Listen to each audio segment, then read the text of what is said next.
ఏదైనా కొత్త పని స్టార్ట్ చేసేటప్పుడు ఎవ్వరికీ చెప్పకు దిష్టి తాకుతదంటారు గదా! అసలు నిజంగా దిష్టి అనేది ఉంటదా?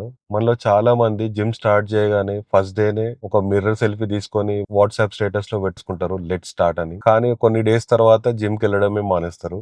అండ్ ఏదైనా బిజినెస్ ఐడియా రాంగానే ఫ్రెండ్స్‌కి షేర్ చేసుకోవడం ఆర్ పేరెంట్స్‌కి షేర్ చేసుకోవడం. కానీ అది ముందుకెళ్ళదు.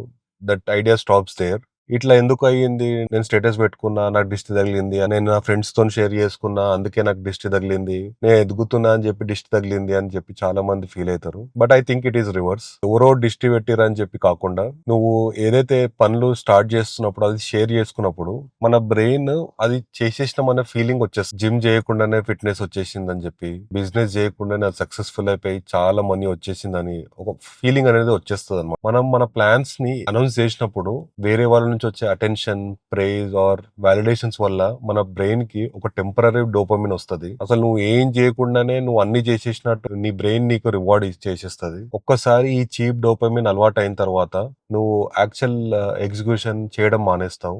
Real growth always happen in silence. ఎవ్వరు నీకు చప్పట్లు కొట్టే అవసరం లేదు. Quiet discipline, quiet progress will bring you success. Stop chasing dopamine from others. మన పెద్దోళ్ళు చెప్పింది నిజం. ఏదైనా స్టార్ట్ చేసే ముందు ఎవరికి చెప్పొద్దని. దాన్ని డిస్ట్‌కి మార్చేసినాం. లిస్ట్ అనేది ఏముండదు. Don't let others know what you are starting. Stay silent and build in silence and let the execution or let the result do the talking. చలో మళ్ళీ కలుద్దాం.